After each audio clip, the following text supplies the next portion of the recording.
To begin your painting, you're going to check for any lines or marks that need to be erased, and you'll clean those up first.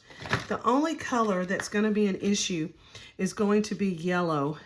So anything that's super dark or has a line on it, that's going to show through when you paint with yellow. It's just one of those things that deal with the fact that that's a little transparent type of color when it's, even though it's acrylic. You're going to start with your background.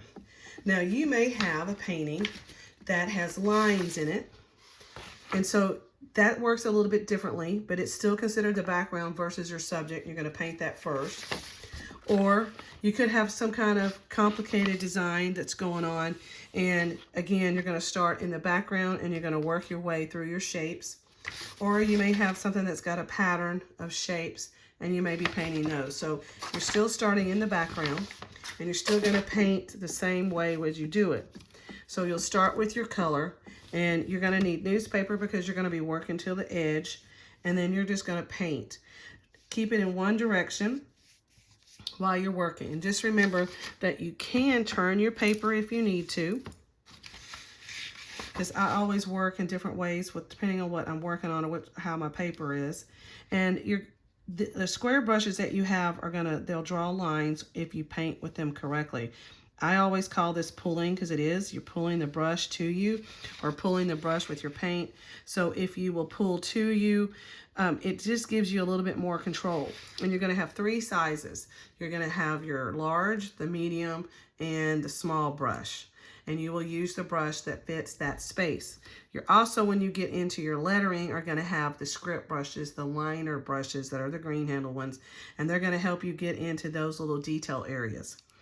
Once you get the background finished, it may be in one class period and you'll come back and you'll work in certain sections. And then you will start on the other objects. Now, let's say that I finished painting all of my painting and it looks like this. So is that ready for me to move on? Because you can see how uneven the paint is throughout this work. And that is the nature that I'm finding with this paper right now, with this particular paint. So yes, you need to come back over it and you need to add another coat of it before you move on, because it needs to be like that, where it's nice and smooth and even. So that's just part of the process, as it's important to get it fixed first before you move forward. But let's say that I have everything painted exactly the way I want, and I need to switch a color with my brush. So you can see the difference between that area now that I just painted, even though it may have a little glare, versus the thinner area here. You're going to clean your brush by going to the bottom of your bowl. This is not watercolor, so you have to go to the bottom. You have to rub it against the bottom, and then you check it, and then you do the exact same thing you've done before, and you're going to pull it across the edge of your bowl, and that just gets the water out of it. It just keeps you from soaking your paper towel, and you're going to all have access to the absorbent towels. And if you do that and it comes off clean, then you know you have everything done. Acrylic paint stays in the bristles a lot different than watercolor paint will, and it'll get up into your quick if you're not careful. The other thing is as you come in, you may need to, each day, or by first period anyway, stir your paint, or if it's been sitting after lunch, you may want to stir your paint. It just gives it a better fluidity and it doesn't cake up on you. Then, once you get that part done, depending on what type of work you have, then you're ready to move on to the next thing. And in my case, that's going to be my circles. And so I'm just going to quickly show you that. And then you're going to do the same thing. So we talked about these make lines. So because I painted up to them, then all I have to do is paint around it, and then I should be good to go and not have to fix anything. But remember, I've got to do my whole background again. It won't take near as long because it's already been painted. You want everything to be smooth, and then you clean your brush the same way. Go to the bottom of your bowl. Pick up whatever other color you want.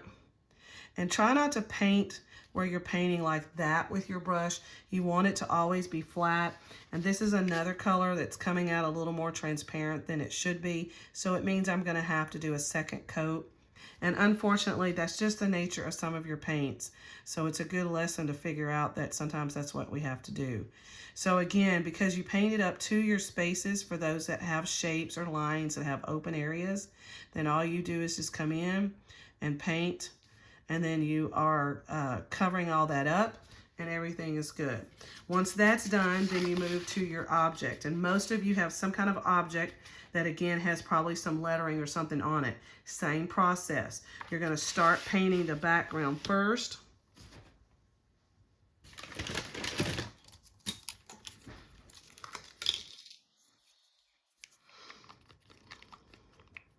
And then once that's set up, and you can paint wet next to wet with this, you just have to be careful that you don't paint a brush into a color.